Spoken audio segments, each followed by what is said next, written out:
Hey folks, it's Chris with the Human Project Podcast. In this episode, we're going to talk about purpose and identity.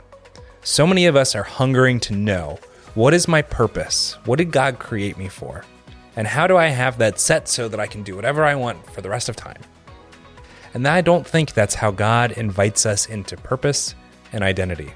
In this episode, Mark and I are going to explore what has God created us for, and how does he intend to reveal that to us bit by bit?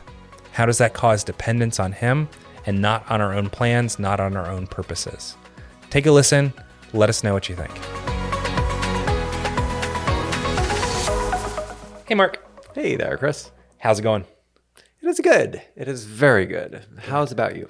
Good. Yeah, I think I say this like every third episode, but I really enjoy our podcast days. Yeah. Because it's us talking about stuff that we care about and us talking about like how we've changed classes and what our future plans are for things. And it's just good time to just sit and be reminded of like the mission that we're on together. Right. It's just a lot of fun. It might seem like, maybe it doesn't, but maybe it seems like we rehearse these things or whatever, and this is just a script we're following. But no, we're just sitting down and exploring this, which is wonderful. Yeah. It makes for a very good day. It really does. And thank you. I think it's been a while since I've said this. Thank you those that listen, especially that listen to every episode. I don't know why you would listen to every episode of words that we say. They want to hear the next book reference you're going to make in this episode. That's right. Sure. I'm really curious if somebody's like amassed all of the library of books of things that I've recommended. But seriously, thank you. We really enjoy doing this. Like we'd do this if nobody listened to it. Yeah. But we really enjoy that other people are listening to this and getting hopefully value and practical things out of it. Yeah. This episode is an interesting one. We're going to talk about purpose and identity and how God reveals that over time. And where this came out of, we do something called The Journey. That's one of our classes. I think it's my favorite class. I don't know if it's my favorite class too, Chris. Oh, wow. I know it's Christine's favorite class, Yes. And I know it's Victoria's favorite class. But what I love about that class is it is very much, it's a 2-day class. Sometimes we'll pair it as like a retreat where we go somewhere. We do something with that. We have one coming up in January if you're interested. I think it's the first weekend in January. 4th and 5th. Yeah. So start your year off right. That was intentional. But what that is all about, it's about helping you reveal what's your purpose. What did God create you uniquely for? What's getting in the way of that? And how do you have that overcome in community? And when we adopted the material several years ago, it was very much focused around this, like, find your purpose and find it, like, set it forever. And we've backed away from that somewhat so that it is more around what's God revealing to you now.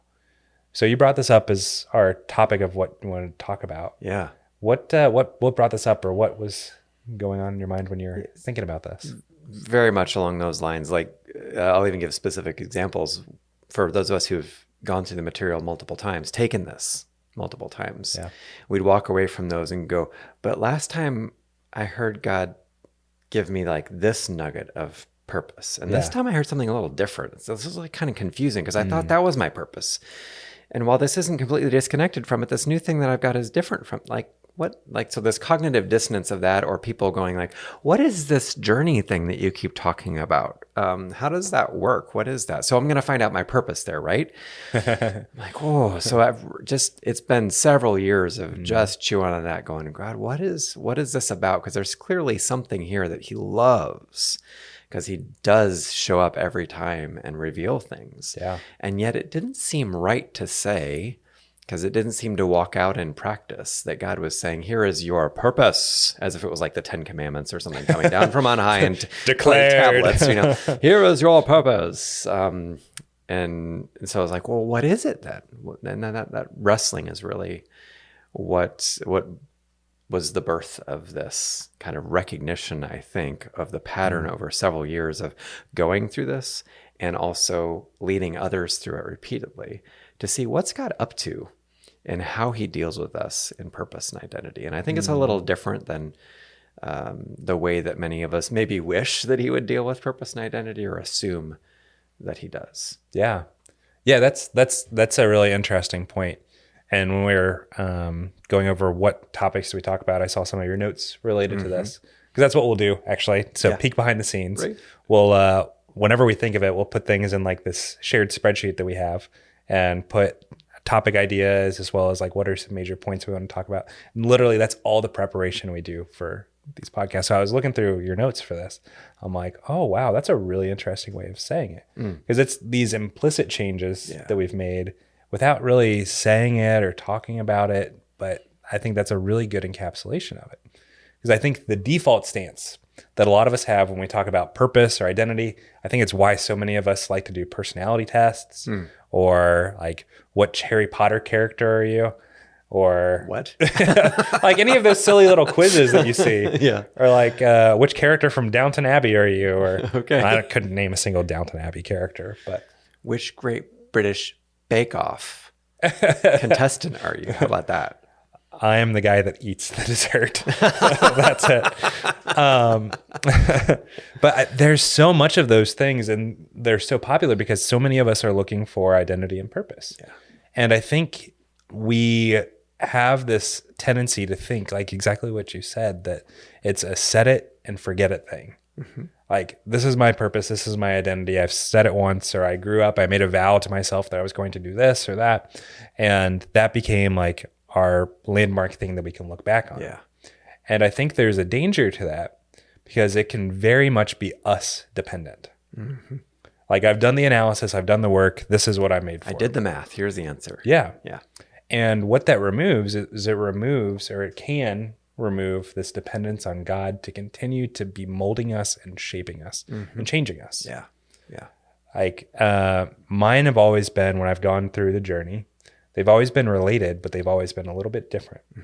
And I don't think that's an accident. Right. I think it is, God is continuing to work and shape me through circumstances that he gives, through people that he brings into my life, and through just my deeper exploration and time with him. Yeah. That those are constantly being shifted and we're constantly being changed. Like, this is what, like, if you want to pull in the fancy Bible word for it, this is sanctification, right? It's us becoming more and more of what God has called us and made us to be. Yeah.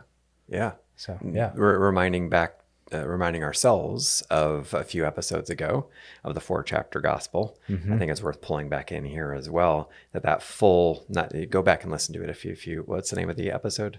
Yeah. The episode's called Behind the Curtain, expanding the story of how we fit into the larger story. Yeah. So I don't want to completely recap that. Go listen to that really good episode. But related to this topic, 4-chapter, the full redemptive story of what God's up to, that he created, and it was good. And that is both true of creation in the broadest general sense and also of us specifically. Yeah. And then there was the fall, right? There is sin that we've agreed with, that we participated with, that is broken down, that is degraded, that is decomposed what he intended for us. And then, yes, there is salvation. He has come, he has made a way, and then there is restoration. Yeah. And in that 4 chapters that were just described there, that restoration is both a process and has events in the process. Yeah. And I think to say purpose would be, in that context of the 4-chapter gospel, would to see what was it that God made me for initially, that first chapter. What was his intent when he made you, Chris? He had stuff in mind. He's like, I am making Chris. This is going to be so good. He is this, he is that, he can do this. He's going to be doing all these things. It's going to be incredible. Yeah. To blank is human, to blank is Chris, to blank is Mark. Yeah. So it's wonderful. And so we want that picture, kind of like a roadmap, to go like, okay, so what was it that God made me for? Oh, now I have the answer. The danger that you just described, if I put it in as punchy as Mark ever gets terms, is to say that if we feel like we have an answer to that, that can become our God. Yeah. And that is super dangerous for us to hold on to that and say, now I have the answer. I don't need to, I'm not saying we would intentionally say this, but the implication is, if I have the answer to my purpose, I don't need to keep going back to God. Yeah, we can act that way. Right. Yeah. I know what that answer is. That comes true as acting of that. And it's very easy I want to add on to what you're saying, is it's very much, that becomes our identity and that becomes our purpose, and we've said it and we've moved on from God. Yeah. And instead, what he intends for us, Like if you go to the overarching purpose of all mankind to blank as human, to have a relationship with him as human. That is one of the core elements of what he made all of us for. And so that's not what I think God wants to hand to us is here you go. Here's the full answer. See you at the end. That's not what he wants. Comes to mind like a self-guided tour versus the tour guide. Sure. Like God doesn't just say, okay, here you go. Here's the map. Yeah. And go, good luck, go explore. He's like walking side by side with us and saying, wow, look at like this landmark, or look at this thing over here. And Let's look at this discover beautiful that. Let's renew this. Yeah. Yeah. I just got back from Boston.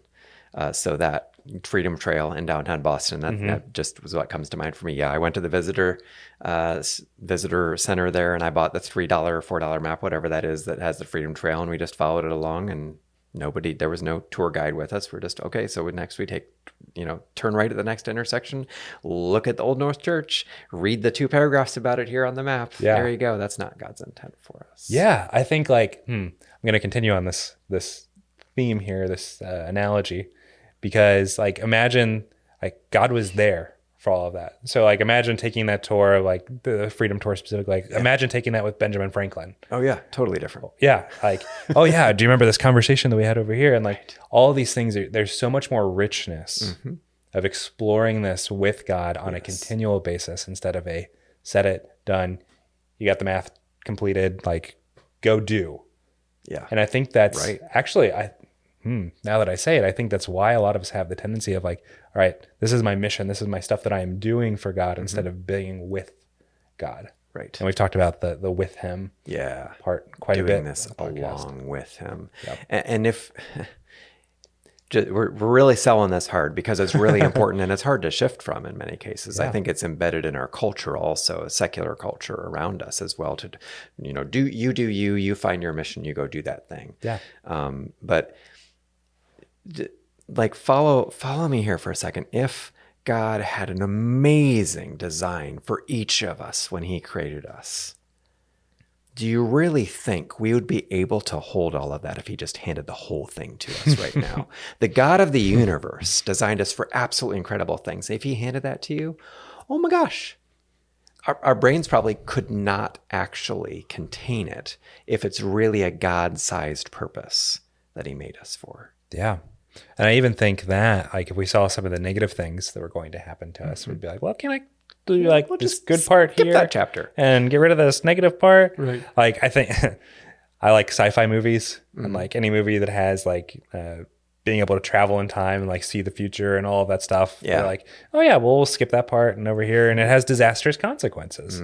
Like I think it's a silly example of that, but it's God works all these things together in order to help achieve not our purposes, but his purposes. Yes. And like, if we stop and think about who God is, if we stop and rest on the lovingness that God is, the justice that God is, the power, the wonderful, all of the things that we can use to describe God, all of his characters and attributes and all of those. Yeah. Like, who am I to think that my answer, quote unquote answer, is going to be better, or I'm going to come up with something better. Yeah. Or if I just figure it out, then I'm locked onto that instead of in relationship. Yeah. It'd be like, okay, cool. I figured out like what mine and Victoria's purpose is as a married couple. So I never need to talk to her again. Yeah.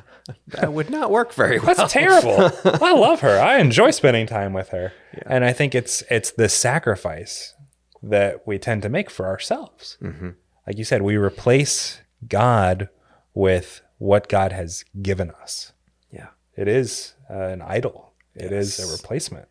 And I think another pattern I've discovered with God is when we ask him for something, or really, let me put it this way, when we demand something of God that he knows is not good for us, we will often get silence in response because he knows it's not good for us. Sometimes he'll still give it to us and let us, have consequences related to that. But I think that is sometimes what happens when we go like, God, I need to know my purpose.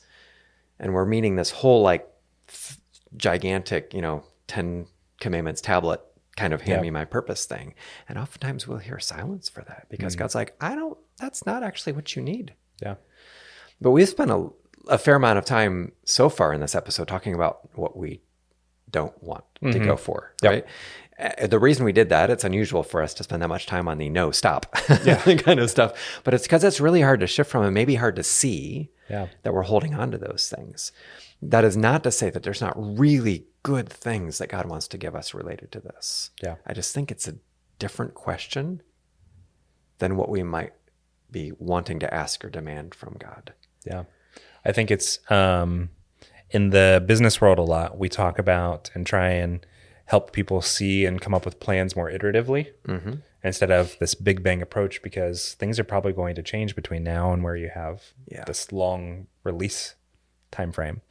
One of the reasons why that's so impactful to understand is so many of us love having certainty by having a plan.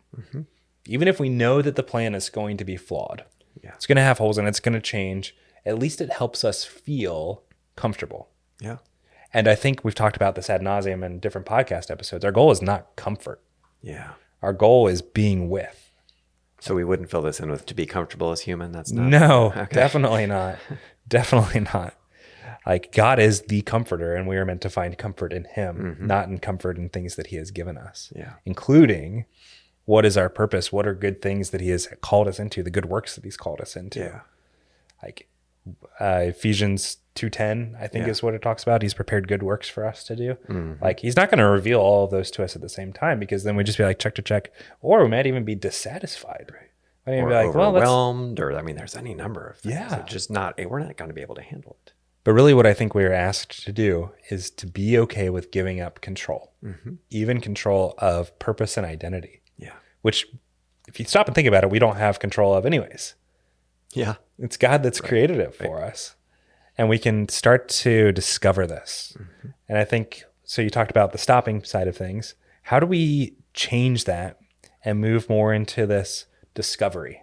Yeah. Posture and practical are two things that we can approach. Posture wise, I want to be really clear.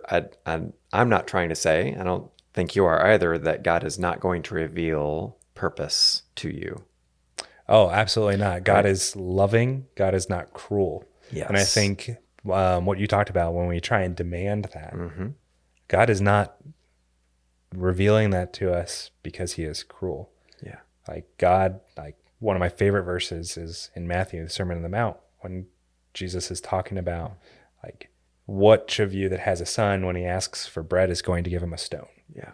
And he says, even you who are evil know how to give good gifts to your children. How much more is the Father going to give good gifts? Like, God is that good Father. Yes. So that Thanks, posture. Chris Tomlin.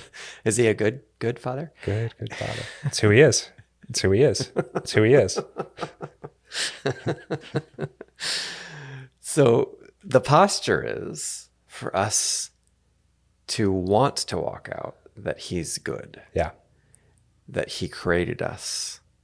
It's not that he doesn't have a purpose, and it's not that he's not going to reveal it. It's that for us to demand it of him in a certain way, in completeness, all those kinds of things, is not the posture of trusting him. So the posture is trust him and trust in his goodness.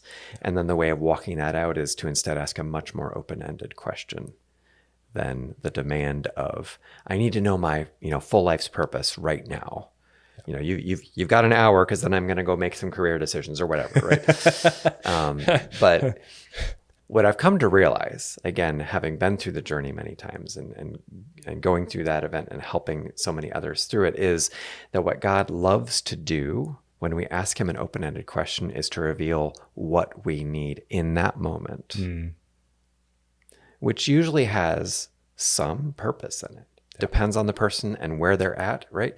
But it's kind of like saying, if you were climbing a mountain or going to go climb a mountain, what would need to be revealed to you in order for you to be able to do the next best thing? The whole journey? Maybe not. Yeah. Right? Where depends on where you're at. Are you sitting at home getting ready for the journey? Are you at the base of the mountain? Are you halfway up?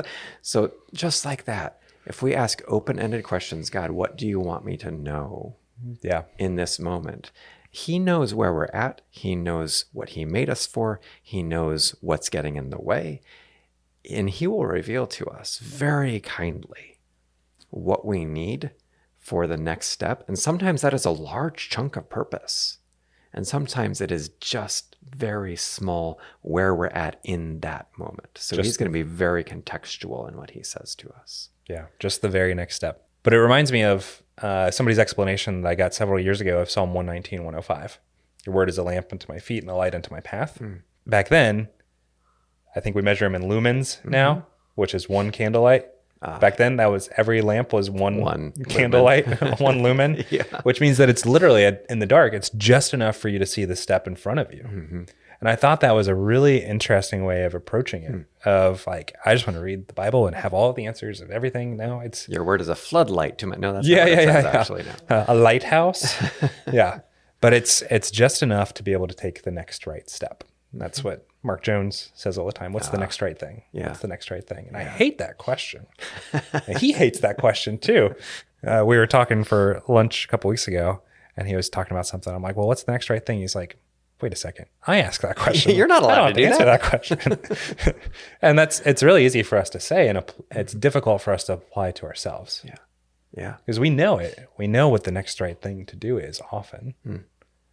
But we want to find the next 27 steps. Yeah. Or the next 1,000 steps. And like you said, it's an iterative revelation because it's meant to be in dependency. Right. I would even suggest an even more open-ended question than what is the next. That's a wonderful question. Don't get me wrong. Absolutely wonderful. Maybe what God wants us focused on sometimes is not even the next step to take, but he needs us to see something else. Like what we've seen. Just think about the journey and what some people have received from that is about what they have done, what God has already done through them. Yeah. And that is just like the affirmation of hearing God go, well done. I love you. Like that, maybe that's what God wants to reveal. That is very powerful. Or the next step might be what he wants to talk about, or purpose, or, any number of things. Yeah. But literally just to go, Abba, Daddy, what do you want me to know? You know where I'm standing. Yeah. You know what my purpose is. You know where I still need restoration. What is it you want to say to me? I think the challenge encapsulated into a phrase is that God is both about something that is more specific than we probably really want him to say to us contextually right now. And he's also got something much more expansive and big and humongous than we could possibly conceive of going on. Yeah. And we want kind of like, if I think like C.S. Lewis, we just want to make mud pies. It's kind of what it ends up being. And he's like, I have the expansive. Let me hold the expansive. Trust me with that. And I will help you with the specific right now, what you need to hear. Yeah. Yeah. And I think a big reason a lot of us like to pursue purpose is because we want to have autonomy and freedom within that purpose to act. Yeah. And by having something specific, it limits us into just obedience. It could. And I think that is really difficult for especially people like me. Like you tell me to do something, I instantly do not want to do it. Like I know that is a challenge that I have and a problem that I have. It's sin, it's selfishness, it's pride. And I think having something specific to pause and call you into there is a way of trusting in who God is and not in myself. Yeah. Like that I have all this room to operate within. Right. And you talked about being more expansive. Like you would have told me 10 years ago, all the things that we were doing and all the fruit that we've seen of the ministry and the church and the Bible study that we're working with, I would have told you there's no way that God's going to use me to do that. And it's baffling that it's there. Yeah. And even right now, like we can probably look back on this podcast episode 10 years from now and go, we had no idea what God was going to use the human project for. Right. And even maybe if it's not even the human project, maybe it's not even EMI, maybe it's Who knows? like God is doing stuff around us because we are being obedient and faithful to the next thing that he's calling us to one step at a time. Yeah. And so I guess that's my invitation for people is pause, trust. Think about who God is. Think about all the things he is capable of. Anytime I doubt that, I just think of like the flippant, and I hate to say flippant, but it's a little teeny tiny reference in the creation narrative. He made the stars also. Oh, Oh, okay. I mean, that's there's all. things that outnumber the sand and the sea. Yeah. Like, made the stars also. Just word. Like, that is the God that we serve. That is the God that we don't just serve. That is the God that wants to partner with us, Yeah. wants to reveal to us, wants to invite us into his purposes. There is so much more goodness, so much more expansiveness there than what we could possibly even imagine. Yeah. And it's not a pride thing. It's not, I'm going to do great things for God. Yeah. I've referenced the Quiet Life by Francis Chan before. Like, if you haven't, go back to that episode, watch that video by Francis Chan. If you're like, I want my purpose so that I can, pause yourself. Yeah. Go watch that video. Seriously. Yeah. I'll put the link in the show notes again. But let God work through you iteratively, incrementally. I think that's the invitation. The way that he wants to, because he knows. Trust him with your purpose. Trust him with your identity. Yeah. He will reveal what you need to know Yeah. as you trust him to hold the expansive view of it and reveal to you what you need to know right now. Absolutely. Woo, that was fun. Yeah. Thanks for exploring that, buddy. Yeah. I'm glad God has given us this purpose of Indeed. sitting here today, Yes. recording this podcast episode. Right. And yeah, thank you for suggesting it. Thanks for exploring that. It was Yeah. very good. Excellent. Glad to explore it with you better. Yes.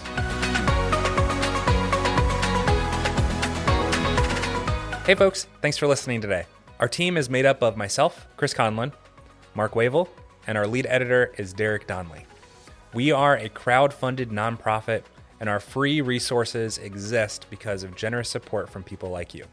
If you'd like to learn more about what we're about, go to humanproject.us, join us for classes, check out other episodes of the podcast, or if you want to, feel free to support us and donate financially.